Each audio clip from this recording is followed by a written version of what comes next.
What's up, guys? It's your boys coming at you for the second time. We had technical difficulties and we are re-recording this podcast. Yeah, I'm your host Sebastian, here with my fellow hosts. Yo, it's Chris.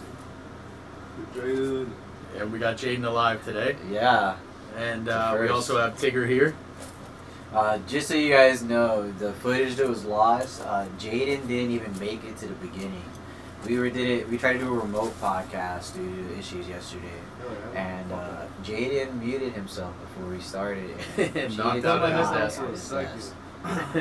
1 second, 3 hours later, he missed the podcast. Not even 3 hours. He responds till like 3 p.m. Yeah, unfortunately, we the footage and recording was all corrupted anyway, so we're redoing it. But we got the men's Royal Rumble on tap for you with every entrant in the exact order that they came in the Royal Rumble. And then we're going to be touching on Raw 30, and then also NXT, a little bit of AEW, Ring of Honor, SmackDown, and then obviously the Royal Rumble is our main topic. But we're going to touch on the whole week of wrestling that we missed from the last podcast. So we'll kick it off with Raw 30. I know Sebastian and myself watched that. I don't think Jaden did. I know Jaden and Tigger watched Royal Rumble though. That was their first Royal Rumble, so that was exciting. But yeah, so for Raw 30, we'll kick it off. I feel like, it was a great episode. The beginning with the trial of Sami Zayn and the Bloodline, I feel like that was Oscar-worthy, Golden Globe-worthy, ESPY-worthy, whatever award gives out to, people these days on television. Yeah. I just feel like that was amazing. It was one of the best scenes I've ever seen with Jey Uso coming and defending Sami Zayn after Paul Heyman, destroys Sami and Roman decides to send Solo at him. It's just like... that was unreal. A hell of a segment there, I thought. Yeah, I thought it was... I thought Sammy handled it pretty good, because it's such a natural reaction to constantly being accused.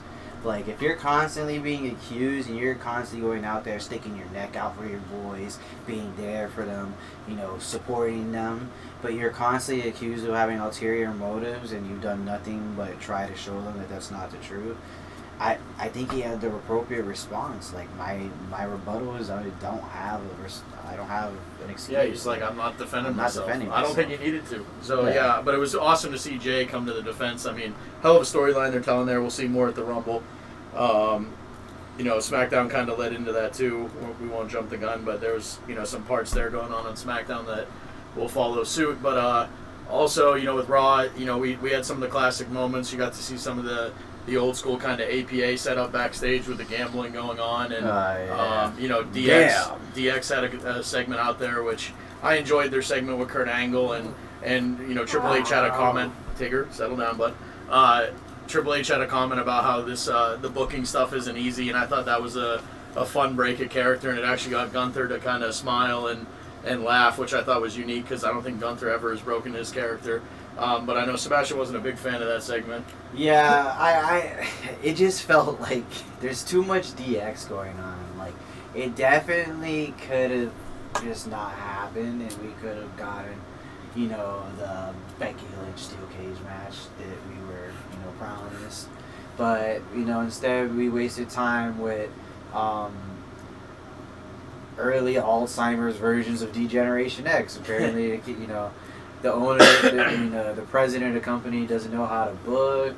Well, I mean, the thing is, at the end of the day, you could have... Kurt Angle, I fucking hate the way they portray. See, I mean, I kind of like that segment a bit, but my thing is, when you look at throwing that match together the way they did, I'm all for it, but if you cut out that match, or if you just maybe have a segment where Seth Rollins comes out and it leads to some kind of brawl, or DX ones up Imperium, maybe we could have had the cage match, because it was unfortunate to see Becky and Bayley not wrestle, but it does prolong the feud. I feel like you'll see something happen in the Rumble. I feel like, you'll see something maybe at Elimination Chamber or WrestleMania. Yeah. But and just obviously because it's over a week after the fact, we do know that the original Bloodline acknowledgement ceremony got canceled.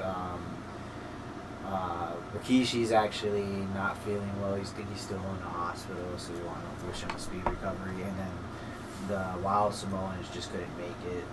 Yeah, so I think they pivoted there, which was cool. But I mean, WWE's been doing that a lot lately. They've been showing things, for example, like the Bella Twins were shown to be on there, and then they weren't. And that was my one issue with Raw, was that, the main event I thought was good. You get Brock Lesnar coming out, costing Bobby Lashley the title there against Theory and setting up a feud there. And my thing is just still, though, the women's division, I feel like, or even Legends specifically related to the female superstars, I don't think they were really portrayed at all or very well. I mean, the Bellas were originally shown, and then they were not on. I know that they're not on good terms right now, but like, there's a lot of segments that could have been shown with Sasha Banks or Paige, which I'm sure they didn't want to air clips about. But I mean, where was even Lita, who's been in the Rumble recently? Where was Trish Stratus, Stacy Keibler, Tori Wilson, Beth Phoenix? I mean, but they could be saving some of these people for a Royal Rumble spot. But also, it was Raw 30, and my thing is that, where was that presence for the female? I mean, a lot of them were pissed too afterwards on social media about it. The worst part is too, it was the complete utter ignorance of the women's division. There wasn't even like them focusing on like when the women's division was shit, like during the Divas Championship reign, and where there's literally just like bra and panties matches. They didn't even focus on the bad stuff. There wasn't really much of anything. Or nothing. Mickie James wasn't around. That's another person who knows. Maybe she would be current in the Impact Rumble, champion, I still believe. But still, you could show clips of it. Maybe they did show some clips of some things, but there was like one woman in the back playing poker, I felt like. That was a legend. That was about it. But anyways, the main event was good. I liked Lesnar coming out. But overall, I'd say it was a good episode and a good show.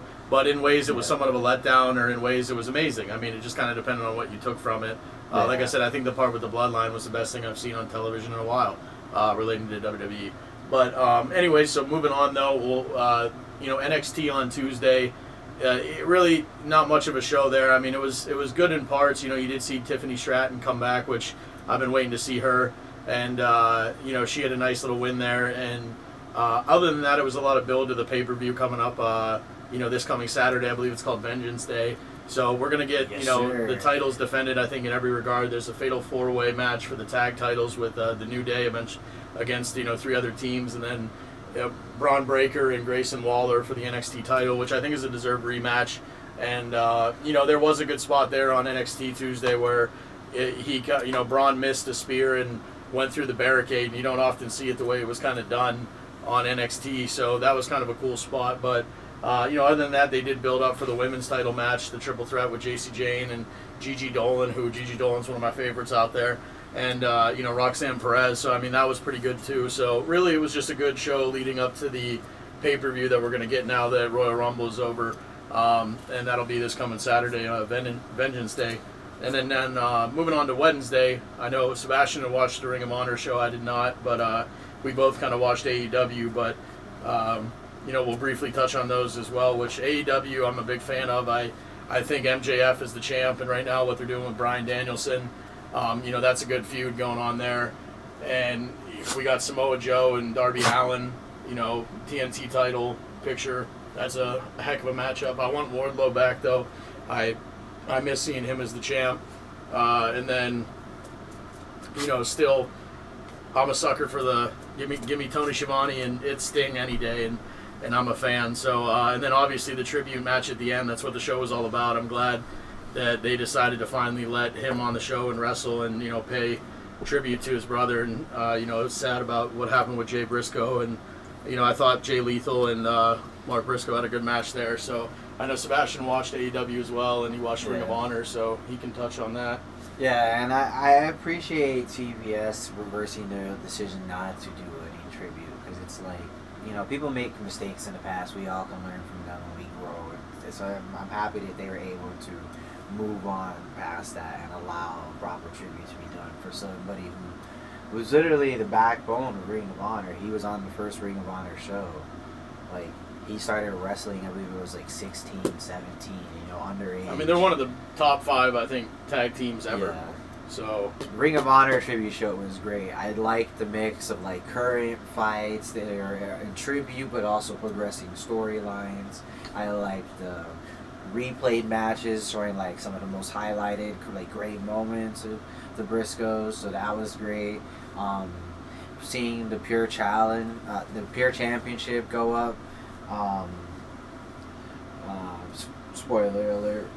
Wheeler Yuta ends up retaining the Pure Championship, and then I had posed a question to Chris about maybe WWE implementing like a kind of like more technical championship like the Pure Challenge Championship. I feel like that'd be a pretty interesting. Yeah, it'd be a vision. cool thing to have. I mean, a lot of people, like we said, like Dolph Ziggler, maybe a Chad Gable. Yeah. Certain people would excel at that type of, even Xavier Woods, like, they could probably excel at that type of wrestling or that type of, a title. It'd be like a better Raw Underground. Well, or it'd be like a different version of doing some of the other titles they did back in the day, like a European Championship, a hardcore title, even a Cruiserweight belt, which went away recently. Bring something different to the table there. Even if you threw something like that in NXT, I think you could do that. But even more so, if the belts remain split up the way they are in WWE, it wouldn't be bad to throw another belt in the mix. But I think we are going to see a break. Because it's weird to hear, like, for Raw, that the United States Championship is essentially their main belt because of Roman right now. Well, it is good to see that, it's getting the distinguishment that I feel like it deserves, though. Same with the IC title. I feel like Gunther's put some respect on his name. And, I don't like Theory, but I like him as the heel he is, and I think he's doing well with who he's doing it with, and it's main event status at the moment. So, but I think the belts will be split. But, anyways, they were both good shows, Ring of Honor and AEW, and, that did lead on to then Friday Night SmackDown. Obviously not too much to talk about there either. It was just more push for the Royal Rumble, and, that was mainly like Sami Zayn at the beginning showing up I thought was fun because he only talked to Jey Uso outside. He was kind of in a black hoodie acting like he wasn't there because he wasn't supposed to be. Yeah. And, there were some interesting spots like, at one point the Usos, when they get kicked out and Jey calls somebody, it's like, who's he calling? Probably Sami Zayn. That leads to the main event, which you have KO versus, Solo, which, some may wonder why is KO trying to fight against Solo before the Royal Rumble. And, it's more so I think he was trying to maybe take out Solo before the Royal Rumble. But anyways, that was a great main event, and obviously Sammy gets involved, and, he doesn't, Kevin Owens doesn't attack him, but he does, prolong the match a bit, and, how will Roman view that? We don't know. We'll see on Saturday. But outside of that, you had the tag team tournament, which I thought was interesting. I was pulling for Drew and Sheamus to win the whole thing, and they got attacked by Viking Raiders and decided to throw away the tournament just to go attack them. I mean, they like, fighting. I mean, banger after banger after banger. I didn't expect that. Yeah, I don't know where it came from. It made no sense to me, but it did lead us to Braun Strowman and Ricochet being a tag team now. And R.I.P. the Banger Bros. WWE finally realized that was a horrible That name. Might not be a good name. I'm all for it, though. Banger after banger after banger. Yeah. But anywho, you did get Braun Strowman and Ricochet, and they do have history with Imperium. They picked up the win. It'll be those two versus Imperium for the tag titles. And I mean, Imperium's a strong group, and Gunther as IC champ has been dominant, and it's like, I could see that go either way. Maybe Braun Strowman picks up the win and they go after the Usos for the tag titles, or maybe Imperium does and they try to get the belts on another group to run rampant. I mean, I'm not really sure. Yeah, well, talking about Gunther being strong, I think that's a perfect way to start talking about the Royal Rumble. So Gunther actually one of the first people in. Yeah, he entered number Rumble. one. Gunther entered number one, and everyone at this point has seen the Rumble, so it's no spoiler. But Gunther set the record for the longest performance in a Royal Rumble, and I believe it was 71 or 72 minutes, beating Rey Mysterio's old record. So, yeah. I mean, a hell of a performance, especially from a big man like that. Like, I don't think Lesnar, Lashley, Braun Strowman, like, none of them could do that, I don't believe. Like, Roman could, be gassed way too quick. Yeah, I don't see that longevity there. And the thing is, there wasn't a moment where Gunther wasn't involved. I feel like Gunther was a part of a bunch of spots throughout the entire match, and he was a highlight throughout. And the thing is, it was him versus Sheamus, 1 versus 2. That's a throwback to the match that they had in Saudi Arabia, which was a hell of a, for quote of another word here, banger. It was a slobber knocker. I mean, it was an absolute, brutal matchup, and to get them starting the Royal Rumble was a hell of a, it was a hell of a turnout. So we're going to get our Royal Rumble here started for you. And, but also, it ended up coming down to Gunther in the final two, and I think it was a hell of a performance for him. I think a lot of people tend to look at the Royal Rumble and just look at who wins it, and I also tend to look at the highlights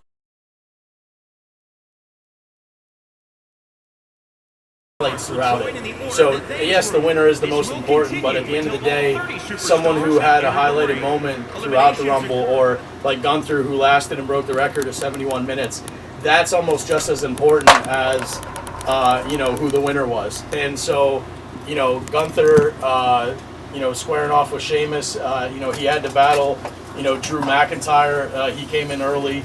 Obviously, we had a few other surprises and a few other just big men that came in.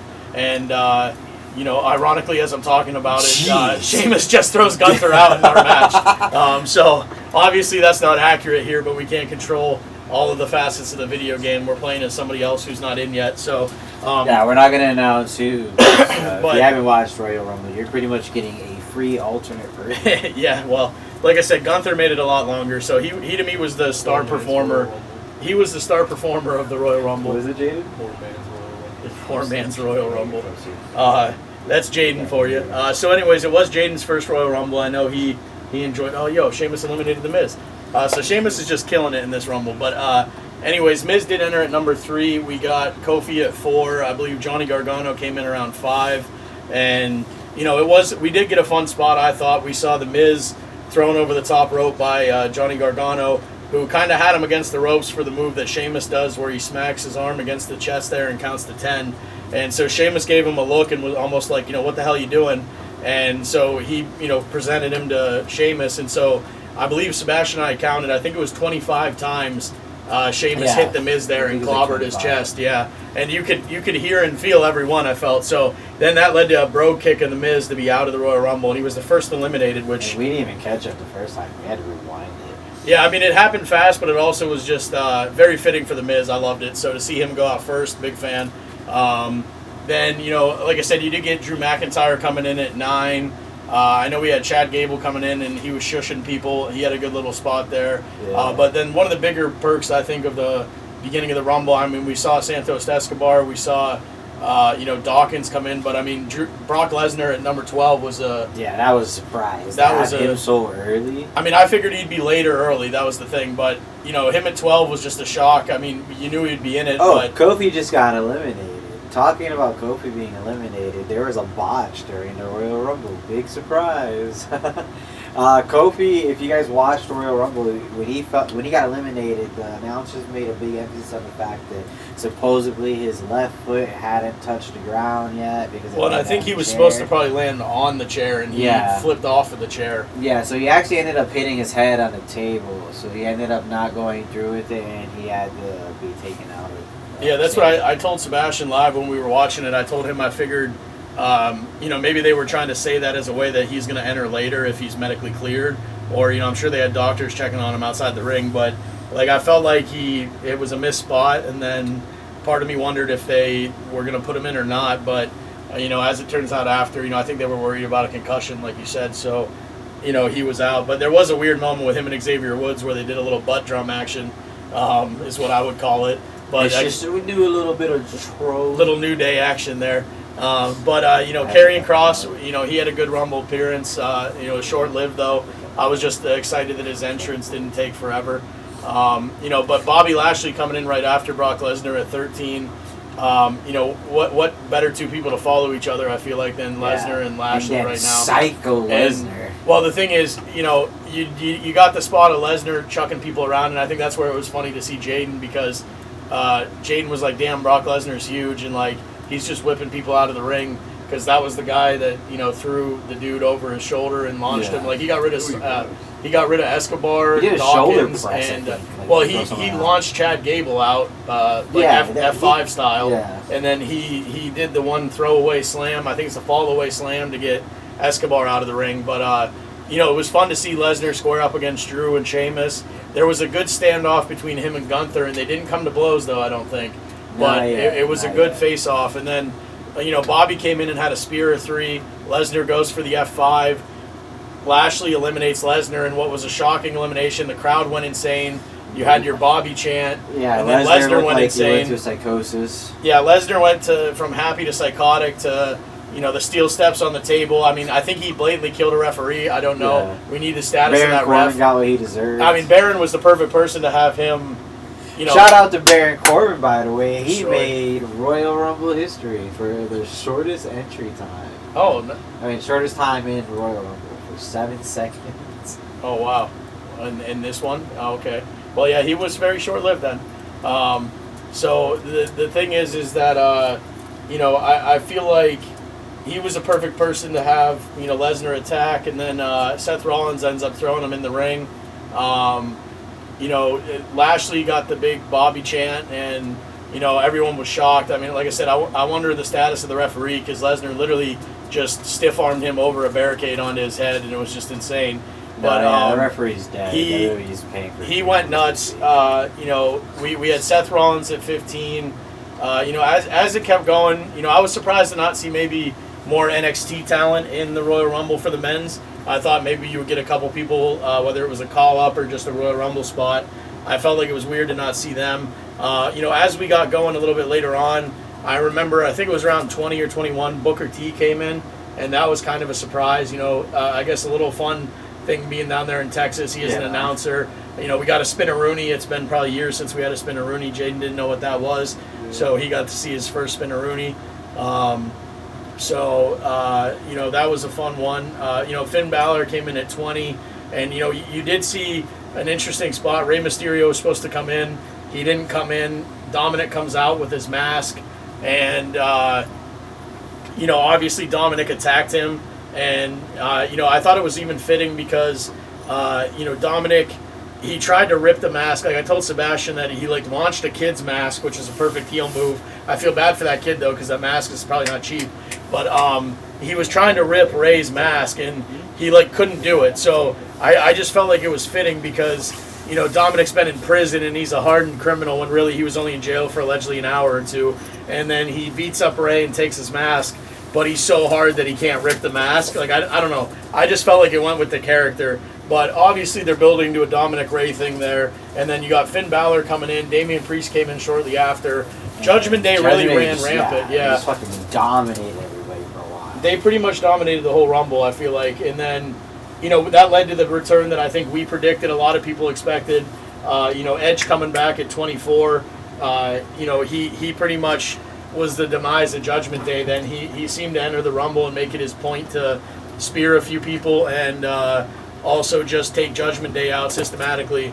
And that unfortunately led to Edge's demise, though, because I think it was after Balor was eliminated, he helped get Edge out of the Rumble, which led to a brawl on the outside. So I think that'll be leading to some kind of Edge versus Finn Balor match down the road. And that was right when I think Theory was coming out. Yeah, and Austin Theory wanted no part Yeah, of he was that. like, you guys just battle, I'm going to chill. Montez Ford was in the ring too, and to be short-lived, I thought he would have a better run with it. But then as you got to the end, you had, I believe, Ricochet. Huh? And he's just laying down, dude. He's stunned. So, as it got towards the end, you had, Braun Strowman came in and Omos came in right after each other. And, that's perfectly fitting because Omos is going to destroy people. And the perfect counter to Omos is Braun Strowman. And so then that led to Ricochet. And then, honestly, the biggest surprise of the Rumble, I felt like Cody would be number 30, which he was. But the whole time I almost expected him to be 30. And then the other thing is, I wasn't expecting Logan Paul. I mean, we kind of said he might be out there. Yeah, I thought he was, canceled. It was a short-lived one. I thought he might still be injured in some way. But, I mean, he does do great work in the ring after the matches we have seen from him. But him coming out at 29 was the biggest surprise of the Rumble, and it was a shock to me. Yeah, it was terrifying. And it also was scary because I thought, what the hell? What if they're going to give him the Rumble win? What if they set up a rematch with Roman? What if WWE's evil like that? I mean, I was kind of scared that that's what they were going to do to us, is give us Logan Paul, Cody in the end, and have us all hate the world. So it did what it's supposed to do. I thought we had one of the greatest spots I've ever seen, though, with Logan Paul and Ricochet, where they decided to just launch off the ropes and collide in midair. I mean, that was nuts. We did get a Hangman Adam Page-like clothesline out of Logan Paul as well. But ultimately, it came down to Cody eliminating Paul, which we thank God for that, and we got Cody Gunther in the end, which a hell of a final two. They back and forth battled. There was a time I thought maybe Gunther might win it, and obviously Cody won. We're all happy he won. I think everybody expected him to win. Everybody wanted him to win, and I'm happy Cody did win. I think him and Gunther coming down in the end was amazing. It was a good choice, maybe not to have Sammy involved in the Rumble at all. And I like the Rumble. I mean, I thought it was a great Rumble outside of, maybe having a few NXT people, or maybe you could have had another surprise or two.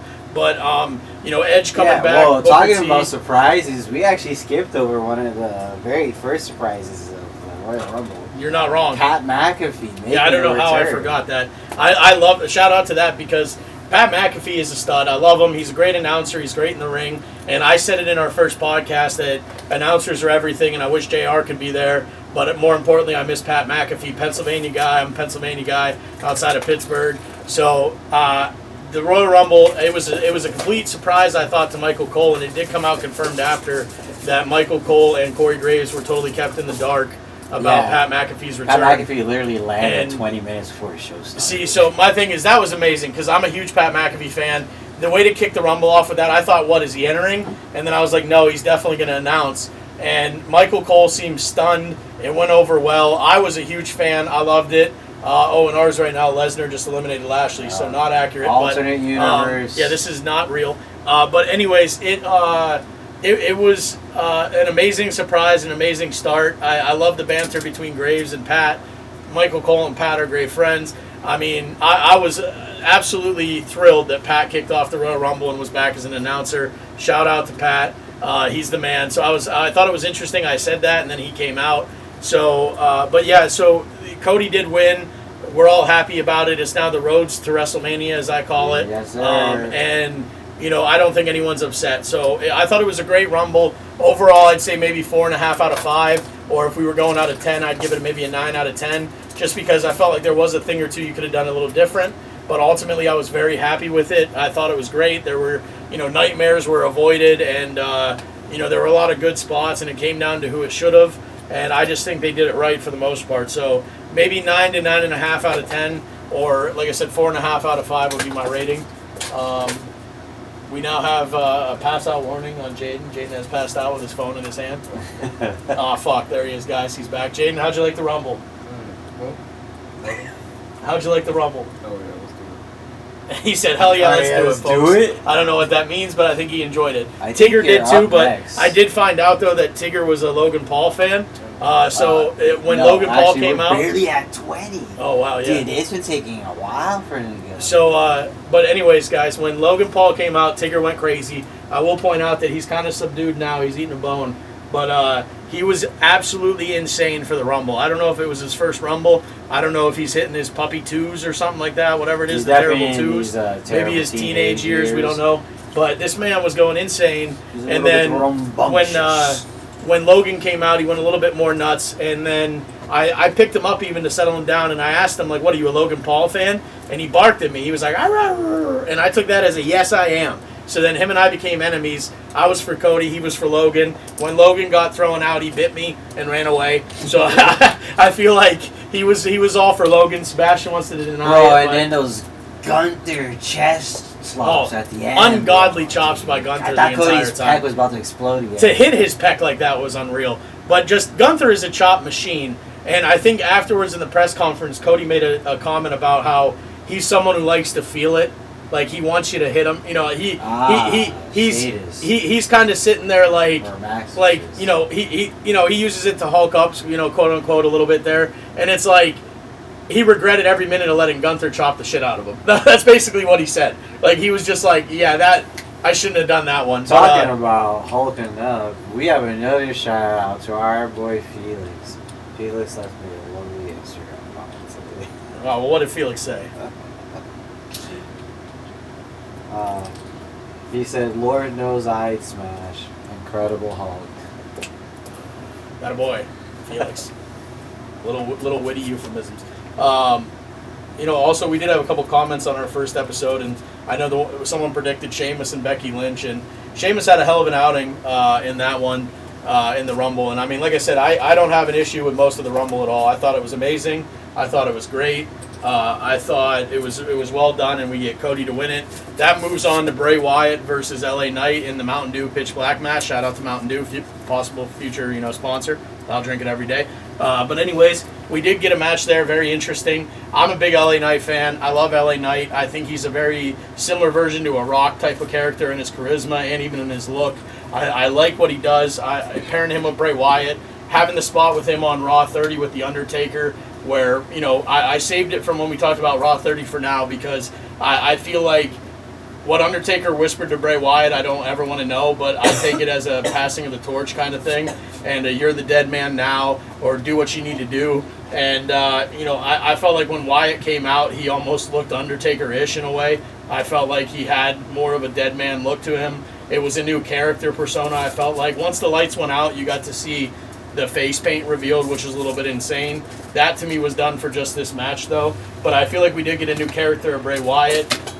It was an interesting spot, the neon, the darkness, the paint that went around, the kendo sticks, the table with the beads. I wish they would have done a little bit more with that. I mentioned it the first time we recorded, but I just finally remember the example I was trying to think of. I wish they would have had, like, fans in the crowd throwing stuff in, like a Ring of Honor show. Like in Ring, I don't know if you've ever seen Ring of Honor, how they throw the little, the twirlers, like with the string. Well, see, I relate that to, remember in the old video games where you could grab something from the guy? Like grab a kendo stick, grab a broom. Yeah. Like, why not have kendo something... Kendo sticks, natural phenomenon found underneath every WWE. Exactly. WWE ring. That, chairs, tax, there's no rules. There might be even little leprechauns. I was just saying, there might be little leprechauns. Okay. So here's the thing, though. It was a good match. I expected a Bray Wyatt win. How do you make him lose? You really can't. It was a new character for him. We got a mask at the end that I don't know if that's supposed to be the new Fiend. I don't know if that's a different character. I think more to come. And then, I felt like the match could have been a little longer, though. It was a little short for me. Way too short. I think it might be a sponsorship thing, though. Like, Mountain Dew was like, you guys got 12. Well, and I noticed they mainly use the colors that are on the Mountain Dew Pitch Black logo. Yeah. And so my other thing is, I liked LA Knight putting him through the table. That was a good spot. Skipping forward ahead real quick. Shout out to Cody Rhodes for being the only one at the post show to actually drink. He drank the Mountain Dew. He's the only one I saw who drank it. And the man avoided sugar for 4 months. And, 3 he said. But I feel like probably his entire time he was away. See, that's like the worst drink. Well, I feel like either he was on a sugar rush or he said it was outstanding, which I feel like maybe it is, but also maybe anything is when you don't, have, sugar. But I felt like, shout out, because I just said to Sebastian, is someone going to drink the Mountain Dew? I would take it like Stone Cold Steve Austin and slam it and guzzle it down. And then all of a sudden Cody's like, someone's got to try it, right? And I was like, no shit, man. So, but anyways, it was a good match with Bray Wyatt and LA Knight. I would have liked to have seen another table or two used, maybe some chairs. But, like, the end of it was good. You did get to see the entrance had the hidden puppets as it came out. Yeah, dude, it was crazy. I saw, like, a dinosaur. See, I saw the pig and he saw the dinosaur, and we had to rewind to go back and see them all, the face and everything. So, to see them at the end, even when they were looking down, that was interesting where they were looking down on LA Knight's body. And then, the other part of it, too, was we got the new version of Bray Wyatt. You also had Uncle Howdy at the top. Two versions of Bray Wyatt. Well, true. We have Neon, and then we have... Well, that was evil. The man had fangs. But I'm saying you had Uncle Howdy at the top, too, to drop an elbow down on LA Knight and basically send him to hell is what I took it. But the problem is that... we did. If you watched it, you could see Uncle Howdy overshoot the elbow drop. It's dude, I called very that. Unfortunate. I was like, dude, that was horrible. I could have elbow dropped it better. I think LA Knight literally scooted his ass. Yeah, they half saved it with the camera angle, but really they messed that up there. Dude, no, it was worse. The first camera angle, it was a clear we fucked up, and they showed it again. I was like, why would you show that? You guys goofed. Yeah. And they literally showed the perfect angle right after that, and they showed it like 4 times. Now, I like the fire coming out. I loved his legs being seen still, though, because it kind of just looked like he was dead. But now my question is, where's Uncle Howdy? Is he fine? What's next? Is that the Wyatt 6? Is that the Wyatt family? Yeah. I don't think the feud's over maybe between LA Knight and Bray I think Wyatt. This is literally just the first chapter. Or maybe it is. Maybe LA Knight's dead for a while. I don't know. I mean, these people... Do Logan Paul's in. Whoa. Get ready. You're next. Well, everybody's in, so it's not going to be a minute. I will be playing as Cody Rhodes, so... No, you spoiled it. We already said it. Oh, yeah. I forgot. Don't mind us. About the good non-Royal Rumble match, we're going to talk about the bad non-Royal Rumble match. match. Well, the one after the Bray Wyatt match will be the women's title, Alexa Bliss and Bianca Belair. And I wanted Alexa Bliss to win. Same. I wanted like an Uncle Howdy like spin. Well, once he went through to the pit of fire, I didn't think we'd see him again, but I expected Alexa to just come out, or maybe mid-match turn Dark Alexa. I don't know. Maybe Lily appeared. Maybe Boogeyman comes out and he's her boyfriend now. He's coming to get you. The worms That were guy's always like creepy, 60 man. years old. Dude's amazing. He's jacked as shit. But anyways, I really wanted to see Alexa do more. I thought there was a good spot at the end. She went for Sister Abigail, led to a KOD. I mean, my thing is overall, I felt the two could have done better. They didn't look to be, moving too fluidly together in the ring, and I expected a better match. I just felt like that was more a Raw or SmackDown match, or it could have been longer. The feud was built longer. I wanted a title change, but more importantly, I just wanted to see something a little bit better. I don't know. The only good thing about it was the promo at the end. Yeah, I don't even think it fully sent her over. Oh, Chris, you're in. Because now it's definitely going to turn to, now I think she's going to have to turn into Dark Alexa, and she's going to have to... Chris, what are you doing? That's not how history works. Hold on, guys. This is getting scary already. So I think now she has no choice but to turn into Dark Alexa, and to, I think maybe she has another rematch with Bianca Belair, at the Elimination Chamber. Maybe she's just in the Elimination Chamber. But I was kind of just let down by the match, and I know Sebastian felt the same. Yeah, it felt like a fucking, a Saturday Night Main Event type of match. Like, it was alright, it wasn't good. Like the storyline didn't progress, the title didn't change. It felt like filler. Yeah, it didn't do it for you. It didn't do it for me either. I mean, like I said, I also wanted a different result, so I feel like if Alexa Bliss would have came out on top, I would have probably been like, oh, wow, that's great. But still, I don't think the match was that good. She did try to claw her face out. I saw that. She failed, though. Well, I think now we're going to see the change, whether it's on Raw, whether it's in the next pay-per-view. I think you have to see the change because, what else are they leading to? I think, the promo even said she's not in control, so I don't know if it's Bray Wyatt, if it's Uncle Howdy, but someone has to, I feel like, make Alexa snap and let her be the Dark Alexa and the better version that she is. And so, that match then led us to the Women's Rumble, which obviously I felt like the main event was going to be, Roman Reigns and Kevin Owens. How could it not be? But the Women's Royal Rumble was great. It started out Rhea Ripley, number 1. You get Liv Morgan, number 2. Yeah. And I know, Logan Paul, see you, buddy. So this is almost accurate, almost. But it just got scary.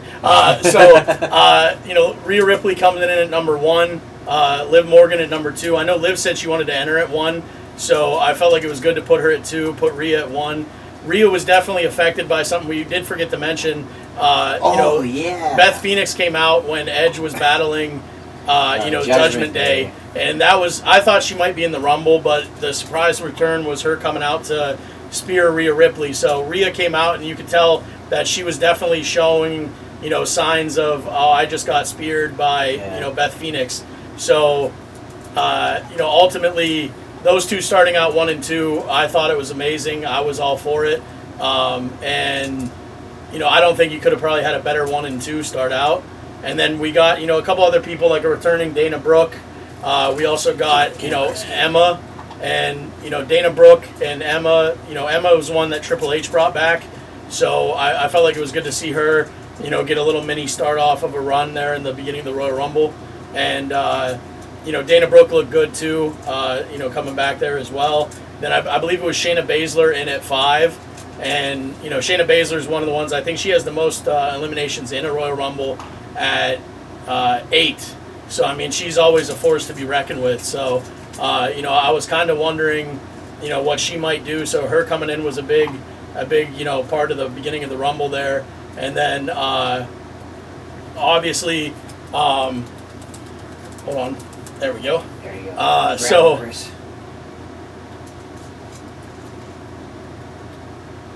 Hold on, folks.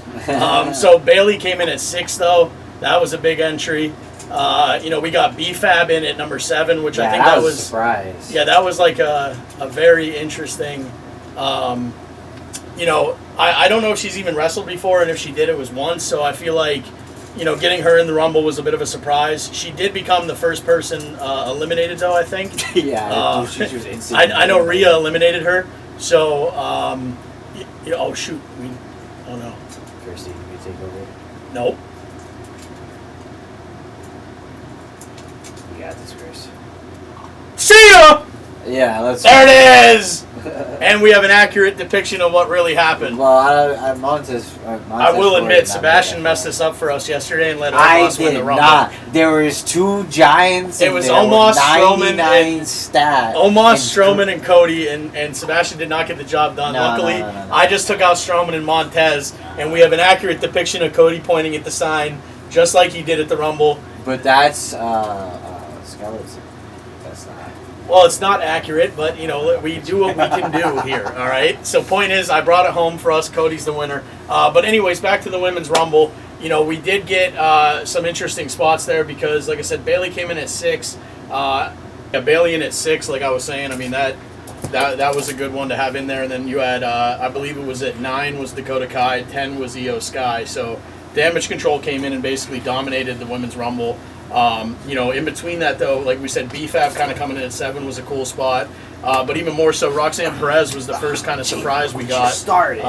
I know we have Tigger attacking Jaden right now, so bear with us. But Roxanne Perez, I mean, she's the NXT Women's Champ. She's about to be defending it in a triple threat match. I thought having her in the Royal Rumble was great. She was well received. The crowd seemed to like her. She looked good. She had a few good spots in there.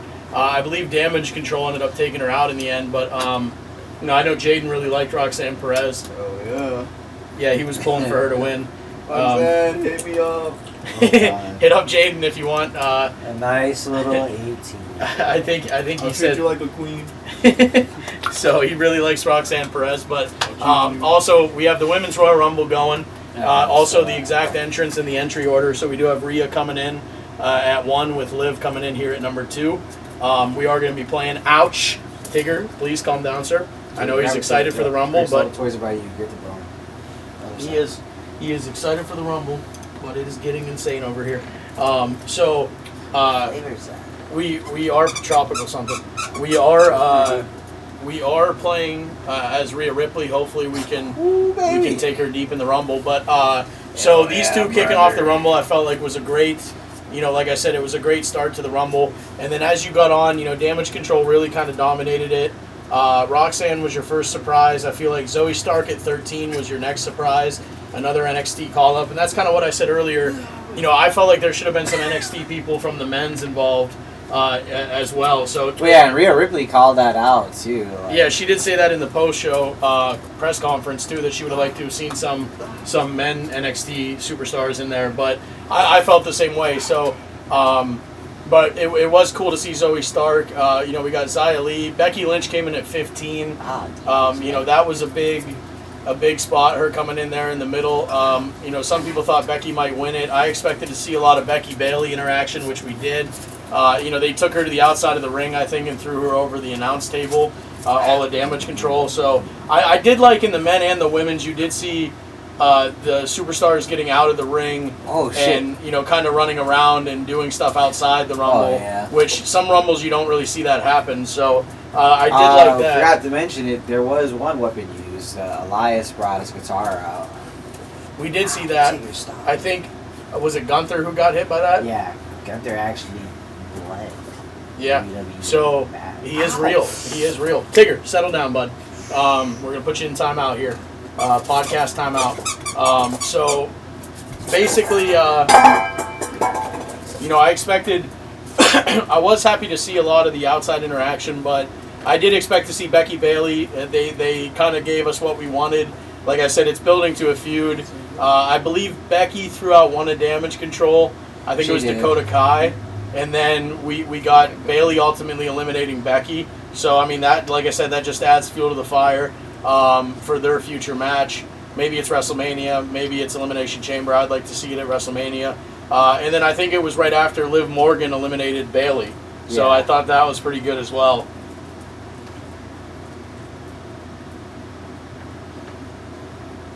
And then, Jaden, bless you. Oh, thank you. Jaden and Tigger kind of fell asleep during some of the Rumble, but he woke up. This is when they woke back up. Yeah, they were both alert for this one, so I know they both enjoyed that. As we got a little bit later on in the Rumble, a lot of the women, like I think a lot of them, maybe there were 9 in at one point, 8? 11 at one point. Well, no, I think at the beginning there was like 8 before someone got tossed out. BFAB was first, so yeah. I like seeing the ring stock up with people, and then it adds to what might happen. So, and then as we kept going, I know Tamina came in at 19. That wasn't much of a surprise. She's usually around and in it.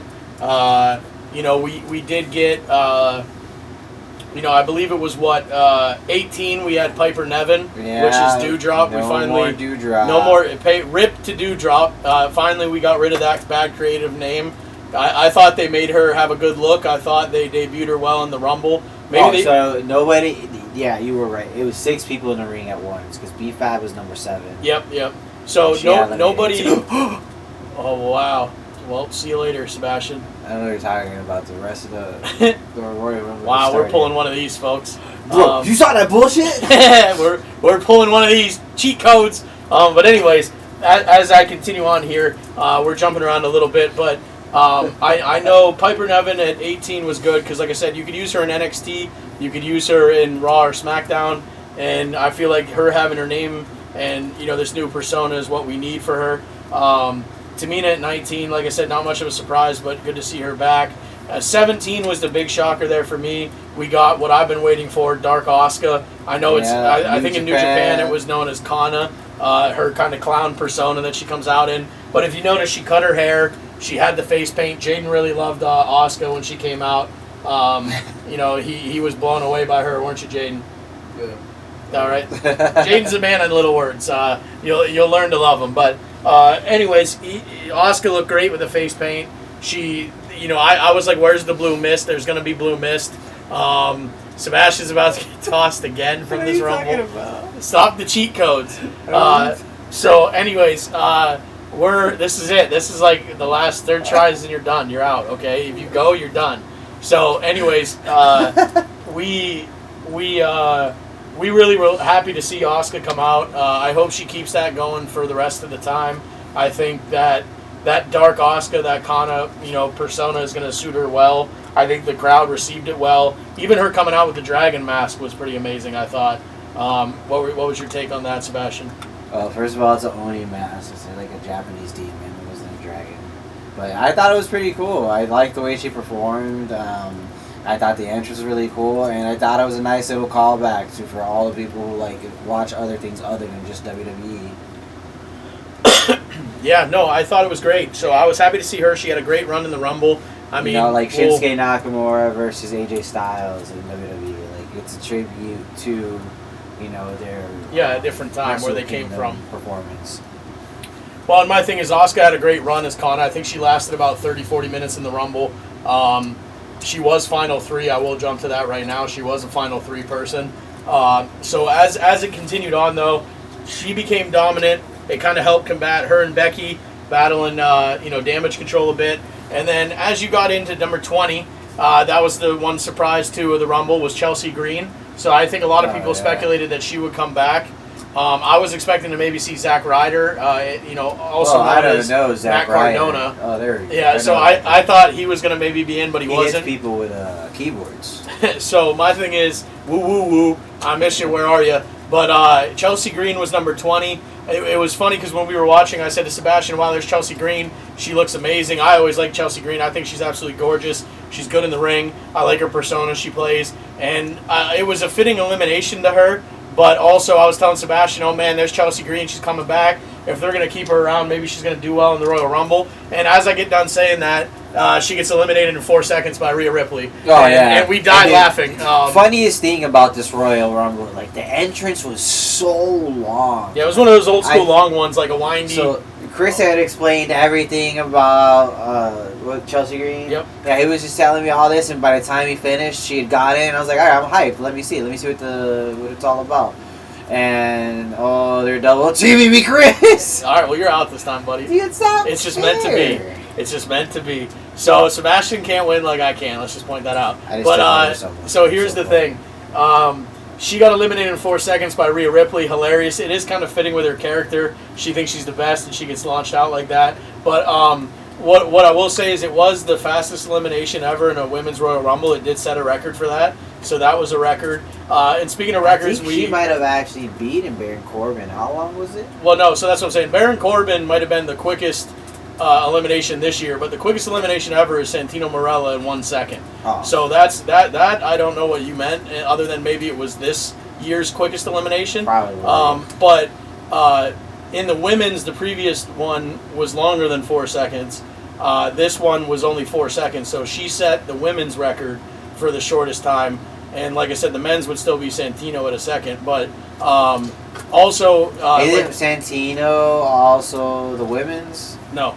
Santina. Well, he's been in it, but no, that's what I'm saying. It's now Chelsea Green. So, anyways, the other record though, we had mentioned about how Gunther set the record in the men's, but with Cody winning the men's, he became the 5th person to win from number 30, which is now the most winning number in a men's Royal Rumble. So that's also a new kind of record there. And then 27 would now be second with 4 people. So for years and years, I think my entire wrestling career as a fan, it has been 27 is the luckiest number until 30 finally tied it. And then now I guess 30 is the, quote-unquote luckiest number. But, also it was the first time that we got number 1 versus number 30 squaring off in a Rumble. Gunther versus Cody was the first time that's ever happened ever. It was close And one boy, time. was that crazy. It was, yeah, like we had said, it was kind of insane. It was an epic battle at the end. But one year, I believe it was Triple H and Roman were 1 and 30, and they made it to final 3. But this was the first time ever that it was the 1 versus 30 in the final 2. And then in the women's, like I said, Chelsea Green was the quickest elimination, but also Rhea Ripley set a record for the most total eliminations in a Royal Rumble. So she has 20 in her whole career, and that is the most of any woman collectively, elimination-wise. And also another record. We're just on a whole record roll today. But on another record... This is the real world's greatest Royal Rumble. Well, another record that was broken was Tamina, Dana Brooke, Liv Morgan, and Natalya are all the 4 women who have been in the Royal Rumble the most times. They've been in 4 Royal Rumbles for women. So they've been in it more than any other women. So that was a new record that was set as well. So as we continue on here with our game, the more people come in. I think we're around number 10 or 11. But as far as talking-wise, I know we were around 20 with Chelsea Green. So I know 21 was Selena Vega, which was good to see her get back in the ring. She came out looking like Street Fighter. Yeah. One of the characters from that. She had They even had a little corny 2D fight. Ow! Well, yeah, Tigger just bit Tigger, my relax, foot. buddy. They had a battle on the outside of the ring, kind of like a video game, and that was kind of interesting to see Xia Li and Selena Vega. I know Jaden really liked Selena Vega's attire. He's a big gamer, so. Oh, yeah. I don't know if you heard him. He said, "Hell yeah!" He's a man of few words, like I said. So, she had a nice little part coming out, and then as it kept going, I know we got Mia Yim coming out, who's Mishin now. Or I don't know, it kind of changes on the week what we call her. Yeah, they even made a joke about that. Actually. Yeah, I'm not sure. What to call her. It bounces around. We did get Raquel. We got Raquel Rodriguez at 22. I expected her to maybe win. Her and Rhea were my picks. Rhea was the one I really picked to win the Rumble, but Raquel was right behind her. So her coming out at 22, she was pretty dominant in her performance as well. And then that led to Lacey Evans coming out at 24. Her new persona being kind of like a bad, military. It reminds you of when Sergeant Slaughter went heel, kind of. She's flip-flop. Yeah, they've been repackaging her a lot lately, so I think this one maybe works the best out of what they've been doing. She should be a heel, and she should, I feel like she's kind of playing over well with the eliminations. She's yelling at the crowd. Like I said, it kind of reminds you of when Sergeant Slaughter went bad years ago. Yeah. So and WWE, was getting bomb threats. Yeah, that was intense back then. But so she came out. That was a good debut, like I said. Then we got another shocker at 25. I love this one. I went crazy for it. I was flipping out. I love her. Michelle McCool. She was in the crowd the whole time with her kids. She was at 25. She entered from the She stands. gaslit us on Twitter to make Yep, it she seem was like she pissed that wasn't she wasn't going to be in it. I believed it. I've seen announcers enter the Rumble. I had said to Sebastian I wanted to see Pat McAfee go in as an announcer to pay tribute to when the King, Michael Cole, and Booker T all did it. But I wish Pat would have got in. But anyways, I've never really seen someone from the crowd enter the Royal Rumble, so it was really cool to kind of see Michelle McCool enter that way. She looked fantastic. She did well in the ring. I think she got an elimination or two. I was pulling for her to win it. Like, give me a come out of retirement career here. Win the title one more time. She has kids. Yeah, Sebastian was like, she's got to take her kids home. What are you talking about? I was like, no, give it to her. She lasted a while in there. She had a good run. But I loved seeing Michelle McCool enter. She was a part of the spot to come later on with who entered at number 30, but there were 11 women that eliminated a superstar from the ring, and that was the most eliminations in any men or women's Rumble of a group of superstars eliminating one superstar. So that was kind of interesting. But after Michelle McCool, though, we got another NXTer. We had Indy Hartwell come in at 26. That was a good person to see get a Royal Rumble appearance and a shot. I thought I like Indy Hartwell. I liked what they did with her and Dexter Lumis too back in the day. So it was good to see her. Sonya Deville was 27. I was a little scared. What if they give it to Sonya? She's been trying to fight Charlotte for the title lately. So I was like, oh boy. So here comes Sonya at 27. And then, like I said, the rest of the Rumble, I think it really built up to the number 30 entrant, which would be the return maybe. I don't know if it was just for the Rumble or for Raw. We'll see, I guess, more to come. But they did botch it. They fucked up the countdown clock on this one. I heard Michael Cole say 5 seconds. Then they started at 10 seconds. Then I saw her name on the apron of the ring or whatever. So they really botched her return. But it was Nia Jax at number 30. And everybody else being in the ring at the time was kind of, oh shit, here she is. And they were surprised. And I mean, that's why I think there were a lot of women in the Rumble, was either Nia's going to come clear house, or they're all going to need to be used to eliminate Nia. Yeah. So that was cool to see her return. I was a little scared. Maybe they're going to give her a win out of nowhere. But I was happy. Well, see, I was happy to see it go the other way, where she didn't even really eliminate too many people. She got chucked out by 11. So they gave her powerful spot. She looked good. Then they all teamed together, and they teamed together to get her out of the ring. So it took 11 of them. It set a record. Yeah. But we did get Nia out. And then, there were 12 women left, actually, at the end. Yeah, so Nia getting launched, it was 11. And then it whittled down from there. And, just to skip down and save some time here. The final 3, amazing. It did get down to the final 3, which we saw Liv Morgan, Rhea Ripley, and Asuka. And, I don't believe there would be a better final 3 to have in there. Unless you consider maybe Becky or Bayley. But they did go out earlier, and it was better and kind of well done the way they went out. So I was happy to see it be Rhea, Liv Morgan, and Asuka. I was waiting for the Blue Mist to be involved. I was waiting for that. She had that in her mouth forever. I love it. I was waiting for it to come into play. But, another record was set. Rhea Ripley and Liv Morgan both set a record. They're tied for first with the longest Rumble. I believe it was 1 hour, 1 minute. So they were somewhere between an hour and 1 and an hour and 2 minutes. 1 hour, 1 minute, 3 seconds. Yeah, that sounds about right. So they both set a record. They're tied for first there. And then, that obviously means that Asuka was the one to be eliminated there as the third person left in the Rumble. And that was a hell of a way to go out. I mean, all 3 of them were on the outside of the ring. Lifted her legs up while dangling from the ropes. Well, but before that, though, it was the spray to Rhea, which she dodged. Oh, yeah. And then it hits Liv Morgan. You had Rhea do what I called some kind of modification of a 619, like a little leg swoop between the ropes to kick her out. Kind of like a Hurricane Rana. Yeah, Asuka flew off, and she's gone. Then it leaves Liv covered. She gets the one up surprisingly on Rhea because Rhea slips. And then you're a little scared that, oh shit, is Liv going to pull this out? Yeah. And then with a hell of a maneuver, core strength, Rhea, she's absolutely gorgeous, but she's athletic as fuck. And she just lifts the legs up, bam, pulls Liv Morgan down over the top. It made all of us freak out, even Jaden. Yeah. It was a hell of an end. Jade just laughed. He was like, it was one of the coolest things he's ever seen. And, I never saw an ending like that. And then you get a nice shot of her biting the ropes as the winner because she's still this Judgment Day sadistic Rhea Ripley mommy. Everything about her is amazing. She deserves the win.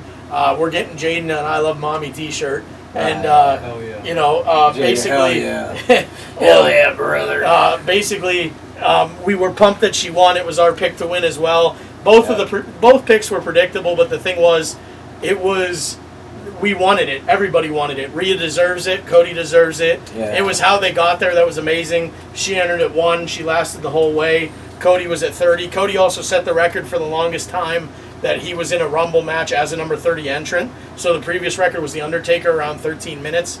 And Cody lasted about almost 16. So compared to Rhea being in there an hour, I mean, that's nuts. And like we said, Gunther was in there 71 minutes. But other than that, it was an amazing Rumble on the women's. I thought it was just as good, if not better, than the men's. Yeah, definitely better than the men's, I think. You know, you could have seen another surprise or two, maybe, or another legend similar to Michelle McCool, and that would have that was my done only it better for complaint me. about the Royal Rumble this year. I would Not still enough. give it 4.5 out of 5 or 9 out of 10. But I love both of them. They both went down well. They both ended great. In my opinion, it was the right final twos for both, or the right final threes. It made you question it. It made you enjoy it. And then, you know, we got the winners that we want. They're both going to WrestleMania. We know we get Roman Cody, but who do we get? Do we get Rhea and Charlotte? Do we get Rhea Bianca? Does someone drop a title in the meantime? I don't know. I'd like to see Rhea Charlotte, but I also think it'll be fun to see her party with Dominic and Judgment Day, and then put her over as the winner. And you know, it was a great Rumble. Both were great Rumbles. Like I said, men and women's, both were pretty amazing. Yeah, and then what a hell of a main event, bro. We had Roman Reigns versus Kevin Owens. Well, you knew that was going to be the main event. And, you know, I liked the promo that we got before it. It was cool to see that it was only, you know, Sami Zayn and, what was it? It was only Sami Zayn and Paul Heyman to come out with Roman. I thought that was great. That was the test for Sami, probably. You know, Kevin Owens came out. It was a great match. It was a good back and forth match at times. Kevin Owens, I feel like he dominated in parts. He hit him with, I believe, a power bomb, a swanton bomb, a frog splash.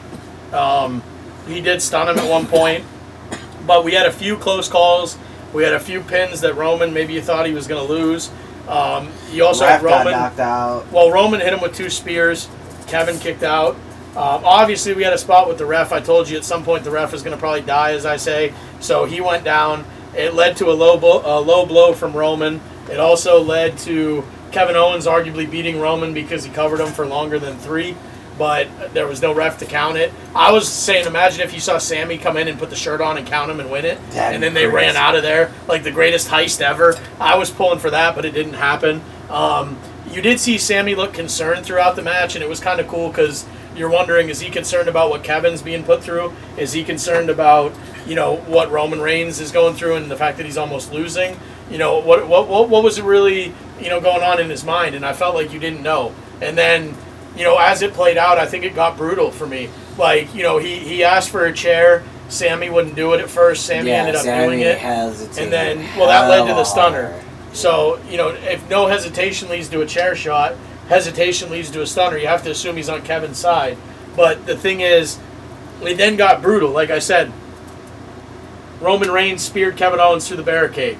That was the start of it. That was crazy. Then, you know, Kevin Owens put Roman through the table. Well, my thing was where I mean it got intense was he threw Kevin Owens into the steps. My character's dying. And like, I can't get up. He threw Kevin Owens into the steps, head first on the back, and it was like you could see the back of his head hit the corner of the step. And my thing is, he did it 2 or 3 times. It had to hurt. It hurt me to watch it. It hurt Sami Zayn to watch it. And then that was after being speared.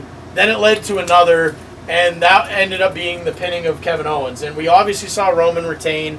I never expected Roman to lose unless it was a screw job. Like I said, to have Sami somehow screw them out of it would have been great. But I figured it was a brutal match, and you know, Sami ran its course and did his thing. The bloodline all came out. They teased the idea of putting the lay over them with the red roses. Well, not roses, the flower the Samoan flower, and I figured that would have been enough. He's one of us now, but there had to be a little bit more. You did see the Usos attack Kevin Owens. You had Super Kick City, as I call it.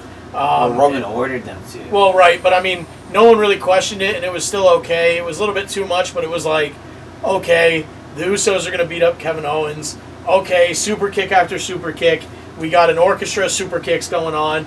Then, all right. Solo spiked them first. So you get a Solo, you get the Umaga spike. All right, this is a little bit too much now. Then we have handcuffs. Okay, we're handcuffing Kevin Owens to the ropes. Haven't seen something like this in a while. All right, this doesn't look good. Roman beats on him. Now there's a chair. So Roman was about to beat on him.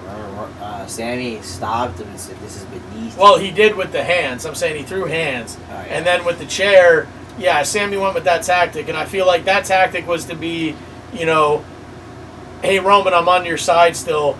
You're above this. You don't need to do this. You already won. You already beat him up. Stop what you're doing. And I feel like, yeah, that meant that he was trying to save Kevin Owens. So it's like, ultimately, I thought maybe Roman was going to attack Sammy. And then instead, you get him handing the chair because he wants Sammy to deliver the blow to Kevin Owens. Yeah. And now that probably either gets you in the bloodline or gets you kicked out of the bloodline right there. And that set it up perfectly for the will he hit Roman Reigns. And Jaden a few times was like, why does he just hit him if he's the bad guy and he's going to turn on him? And it's like the slow build to it was good because he had 2 or 3 chances. You didn't know if he was going to do it.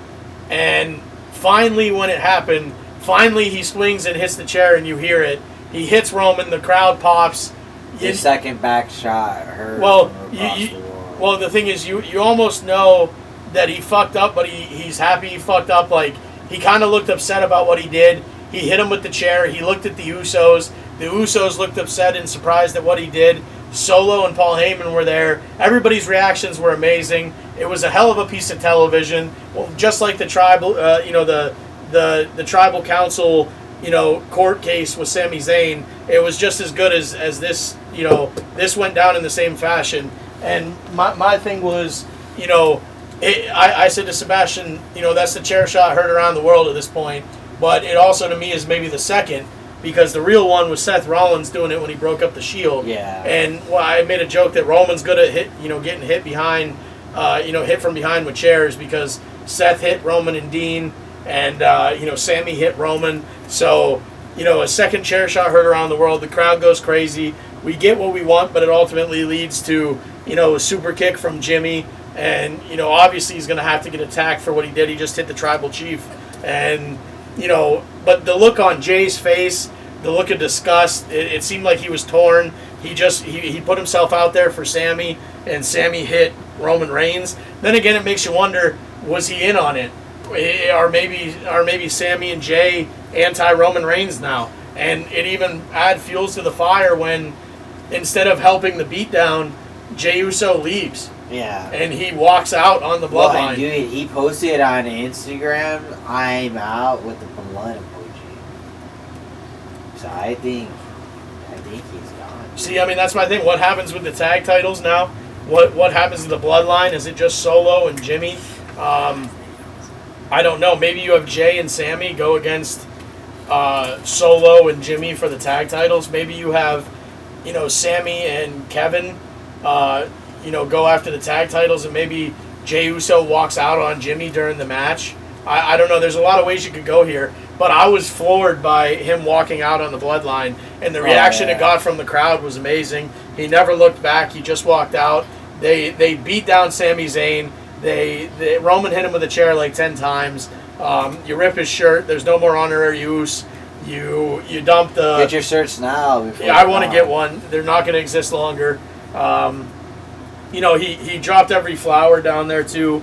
So it was kind of like, here's your little necklace that you wanted. Like, boom. Like, look at the flowers. You're dead. And ow, ow, ow. Tigger, stop. Tigger goes into full attack mode. Stop. Anywho, it basically, it was easy killer. I know you feel like you're not heard on the podcast, but you're the face of it. You just don't know it yet. So, anyways, it was amazingly executed. It was well done. It led to, I told Sebastian, it led to something I've only ever heard one other time really in WWE. And Roman did get a "fuck you, Roman" chant from it. Oh, yeah. And Paul Heyman, Roman Reigns, and Solo Sikoa all acknowledged it. And I don't think you can plan for something like that. And the other time I did see that, I was in person. I went to NXT TakeOver in Chicago 2 years in a row. And I got to see Johnny Gargano and Tommaso Ciampa break up. So there's one thing that I noticed. I rewatched it, and at the end, Roman tells Solo, "Prepare yourself now. We at war now." So like, he said that about like Jay. So like, it's about to get crazy. Yeah, the only time I had ever seen something like that before was at the TakeOver Chicago, and I went 2 years in a row. And it was Johnny Gargano and Tommaso Ciampa. And Johnny Gargano got turned on by Ciampa in the end. And he threw him against the arena, like up at the screen where the entrance is. And the whole crowd went crazy for it. It split up the greatest tag team of NXT at the time. And then the following year, it led to the title match between the two. And Ciampa was such a heel. It generated "fuck you, Ciampa" chants. At the time, I don't think there was a better heel in the business, or in WWE at least, that, other than Tommaso Ciampa. And to get that response from the crowd is what you're going for, and it never happens. And then, my thing is, it happened then, at Rumble to get "fuck you, Roman." That just shows you how much the crowd loves Sammy. That just shows you how pissed they were, at Roman Reigns. And I mean, it'll just transcend, I think, to Raw and SmackDown, because if Cody talks about wrestling, Roman Reigns, I think you're going to hear the crowd either say, "fuck you, Roman," or "Roman sucks," or something. And then I think if you go to SmackDown, when Roman comes out to talk about it, you're going to hear him get absolutely booed and destroyed by the crowd, and probably chants will occur, and then you're going to have, Sammy's going to be loved more than anything, him and Kevin Owens. Indy Hartwell just won our Rumble here, which is not accurate, but at least Sebastian controlled her for most of it. But no, Rhea Ripley was the real winner, so don't let this fool you. So I thought it was a great main event. I was blown away by some of what I saw. It was the emotion, the feelings, the walking out, by Jay. It was unreal. It was a great piece of television. I think Triple H killed it for his first Royal Rumble. I know the pressure was on, but I think, a sold-out arena down there, 51,000. Everyone liked the results of the Rumbles. Most of the matches were good for the most part. It sets up the road to WrestleMania pretty clearly. You can see where they're going to go on some angles. I think we're going to get maybe Bobby and Brock, basically, based on what happened at the Rumble. I could see that being a WrestleMania match. I think you're going to get, maybe a Becky and a Bayley WrestleMania moment as well. And then also, to me, this sets up an opportunity for WWE to do something cool, because, why not do a Elimination Chamber with the Intercontinental title or the U.S. title? Because to me, Roman's not going to defend it at the pay-per-view. He's going to go against Cody at WrestleMania. Or maybe he defends it against Sammy defends one of them. Or defends one of them. But my thing is, he will not be in the chamber defending the title. And because he is not in the chamber, I think it sets up the opportunity to do a women's match in the chamber. And it should set up, give Gunther a spot with the IC title. Or put Austin Theory in there against everybody. Bobby Lashley, Seth Rollins, I don't give a shit. Montez Ford. Give me Brock Lesnar in there. Who? Peter Griffin. He will not be in the Rumble, but or the Elimination Chamber. My thing is, you could really do something fun by putting one of those titles and defending it in the Elimination Chamber match. But it does set up a lot for WrestleMania. I thought it was cool to see Sheamus and Drew work together the entire Royal Rumble. Normally you see someone turn on the other at some point, but they even saved each other. So I thought that was cool to see that they were really bros and they were really working together. And, so that was a good spot. And then I also felt it was cool to see, just some of the interactions, like that square off with Lesnar and Gunther, or even in the women's match. You get to see people that are on Raw and SmackDown interact that you don't normally get to see. Yeah. So, that's always fun. Or to see the NXT call-ups. Like I said, I would have liked to have seen more in the men's. Give me Dominic, I feel like 40 Dijakovic, should be the new Dijak. standard. I feel like 30 is kind of correct with how big the roster is nowadays. See, Like, my thing is 30 30's is enough huge. because at some years they struggle to fill it, and that's what I'm saying. I don't need people to be in it just to get thrown out. I don't need a legend just to come back as a legend. I want a good, solid Rumble, and that's where this year I felt like it was a good Rumble. It didn't have just stupid people in it. It didn't have What if our predictions didn't come true? Well, I'd say We most thought of Bray ours did. Wyatt was going to appear as multiple characters throughout the month. Yeah, he didn't. Well, see, one That thing. would've been cool, though. One thing by having the Rumble first is it kind of took away the ability for anybody else to be in it. Yeah. You're not going to have Sami Zayn or Kevin Owens in it. You're not going to have LA Knight or Bray Wyatt be in it and then Well, no, wrestle it's right happened after. before. There's been champions in the Rumble. Yeah, and but the then Rumble defended happened later. after the match. That's the whole thing. That rarely ever happens. Like, for example, Kurt Angle lost one time and took Nunzio's number and then entered the Royal Rumble. Brock Lesnar lost and entered the Royal Rumble. Nia Jax even lost the one time and entered the women's and men's Royal Rumble. So my thing is, Speaking of which, we had a conversation in the car earlier about the Nia Jax in the Rumble. We were talking about a TNA event that aired around February last year about what's her just returning the women's Royal Rumble. Chelsea Green's husband. Matt Cardona. Yeah, Matt Cardona. How he had a TNA, some weird TNA championship where they were like fighting with computer parts, and it was like a guy fighting a female wrestler, and it was just like a regular match. I feel like we should have more of that. Like, we shouldn't have the weird exceptions where it's like, oh, Nia Jax, because she's a bigger girl, she gets to be in the men's Rumble. Or China, because she's, a bodybuilder and she's big, she gets to be in the men's Rumble. I feel like we should just have more realistic things. Like, we have guys fight girls. Obviously, we're not going to have, like, actual UFC fights. But, I feel like that would be interesting to see, like, a mixed Rumble. Like maybe a 60-person Rumble, but it's men and women all in one. It's like a 2-hour Rumble. That'd be pretty cool. See, I'm not for the idea of a mixed Rumble, but I like the idea of more intergender matches. They used to do it years ago with the idea of, like, Edge and Lita versus, someone with Trish Stratus or something like that. Or, like, Lita was with the Hardys at one point and would go up against the Dudleys and Stacy Keibler. Like, you could easily have Rhea Ripley in a mixed tag match with Edge and Beth Phoenix. You could have, Rhea Ripley recently did wrestle Akira Tozawa. And it's like, you could have her wrestle someone more credible. You could even have one of the women win a title like China did back in the day.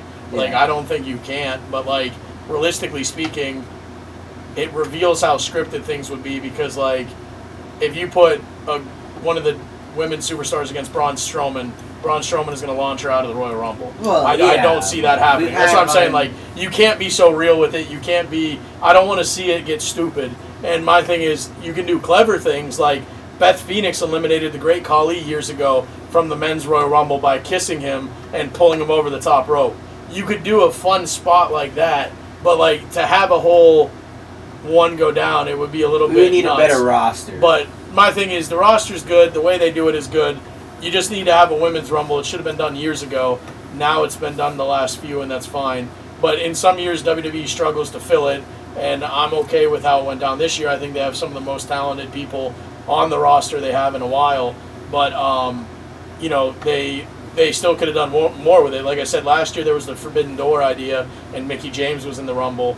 Now I believe that was less Forbidden Door and more just let's pay Mickie James a better end to her career than we did last time. And yeah, they featured the Impact title and they featured her from another promotion. But if it really was Forbidden Door, where was it this year? Where's the current Impact champ? Where's Mickie James this year?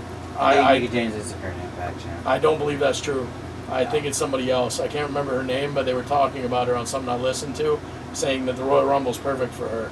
So my thing is, you could have seen any of them, even Mickie James on Raw 30, but you could have seen her on the Royal Rumble, and that would have been more Forbidden Door-ish. But I don't think that's what they were going for in a way. I think Triple H was maybe trying to say that WWE stands alone and does it better than anybody else does. I think, no one else can do what WWE does on the scale that WWE does it. And I think that's what Triple H set out to prove tonight. And they did prove. And I think Cody did what he's always wanted to do. and that's win a Rumble. There was a moment where he was actually final 3 years ago with Randy Orton, and Randy Orton won that Rumble. And I feel like, to see it happen years later, maybe too many years for Cody, but it still happened, and that's why we finally get Cody as the Royal Rumble winner, pointing to the sign, doing what no one ever else has done in his family.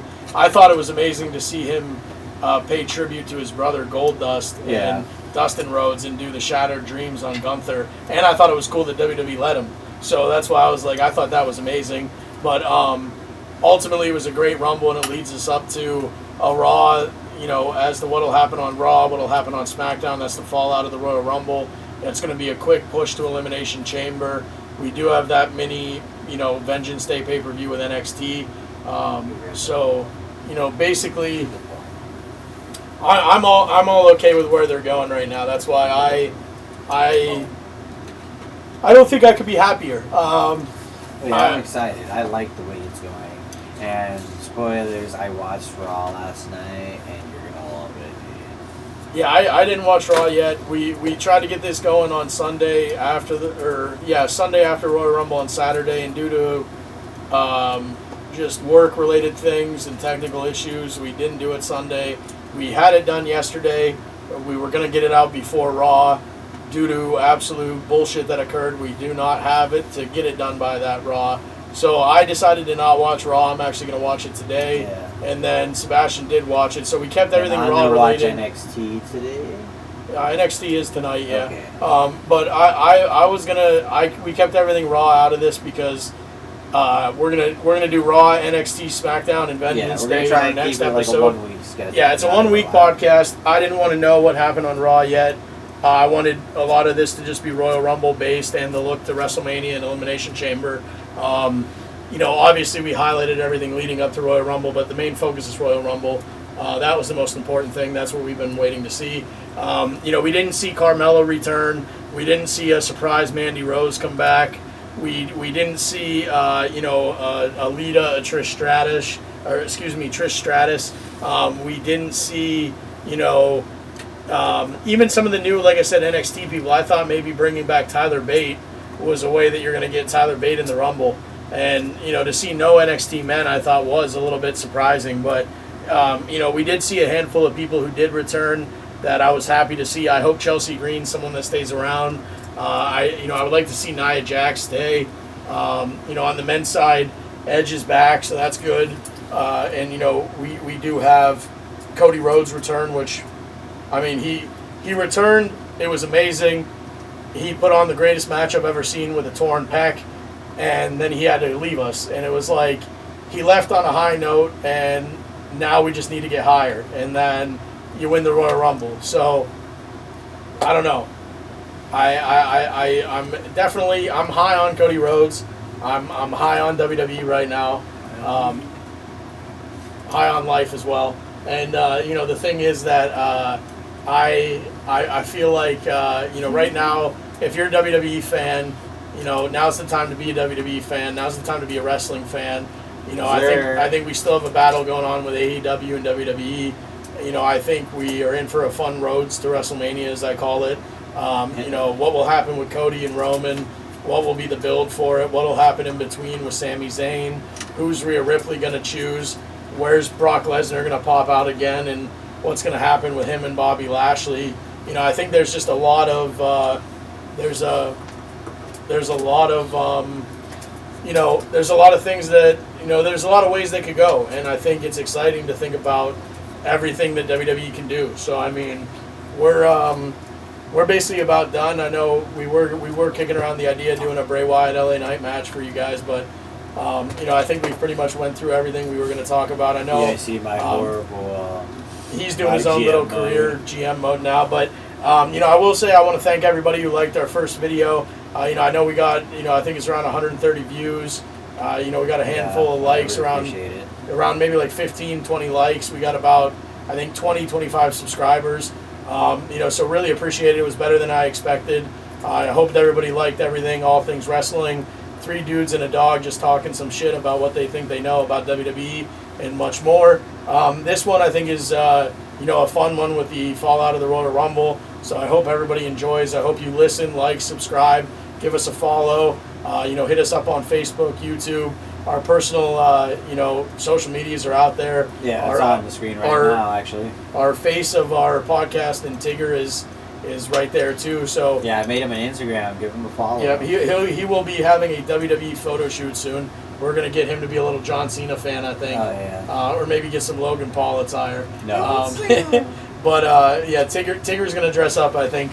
But I also do have some title belts. We're gonna get you some pictures of those coming at you, and we're gonna have a lot of other fun stuff going on with what we can do with the games and our different podcast ideas. And even as some weeks tone down, we're not always going to have Royal Rumble to talk about. So it'll be nice to focus on all things Bray Wyatt and some of the feuds going on and who's maybe returning and debuting. And we all know there's going to be a draft down the road and some call-ups coming up. So from now till WrestleMania, even shortly after WrestleMania, I think we have a lot to look forward to. Where's The Rock going to pop up? Is there going to be a John Cena? What's going to happen with Cody? Is it going to end Roman's streak? I did the math, and I think Roman, by the time WrestleMania comes around, is going to be around 940, 950 days. So I was hoping they were going to get him to 1,000 and then drop the belt, but I think he has to win at WrestleMania to be over 1,000. So I don't know what they're going to do with that there, but I almost think you have to take it. Drop it because he's never going to beat Bruno Sammartino because that's it's the modern day legend. I just think it's time to have him. Bruno Sammartino is Intercontinental. Who am I thinking of? No, you're right. Oh, yeah, you were right. Oh, okay. So my thing is, Cody taking it makes sense. End it now, and it's legendary enough. I don't think we need to continue on, but if it goes over 1,000, that would be pretty cool. We have a lot to look forward to. Like I said, I think the Royal Rumble was a hit. I think it was great. It was a lot of fun for us to watch together. It was a good time. We look forward to Elimination Chamber. I'll go watch Raw. I'm going to watch Raw and NXT tonight. I saw a leak of the Elimination Chamber posters. Some places got it early. Guess who's in it? Do you know how I spoil it? No, I don't care. They change shit all the time. See, that's interesting because, like I said, I don't see a reason he'd be in the Elimination Chamber and why there would be one. That's my issue. Now, unless they put him in it and have him fight every Bloodline member or something, or maybe they put him in one for the Intercontinental title, or maybe if you did have Cody Rhodes, you could have Cody Rhodes challenge for only one belt, and then maybe they do an elimination match in the Chamber to see who goes up against Roman for the other belt on the second night of WrestleMania. That could be a thing, but I really think it's going to be Roman for both belts against... hey, here, imagine this photo shot. Yeah. Imagine a Kevin Owens, Sami Zayn take the tag titles. Cody Rhodes takes the Universal title and WWE title. And we have a little, not bloodline going on right there between the three of them. All the belts leave the bloodline and go on to the American Nightmare and Kevin Owens and Zayn. That'd be interesting. That'd be great. But, no, I think we're going to leave you guys at that. Like I said, I appreciate you guys listening to us. I hope you like this one. Hope you like the last one. Continue to share, like, subscribe, give us support. The bigger we get, the more we can do. And we really love all the we really love all the the comments and the likes and the feedback so far. So keep it coming. Let us know what you guys thought about the Rumble. Let us know what you think about what'll happen. We're here.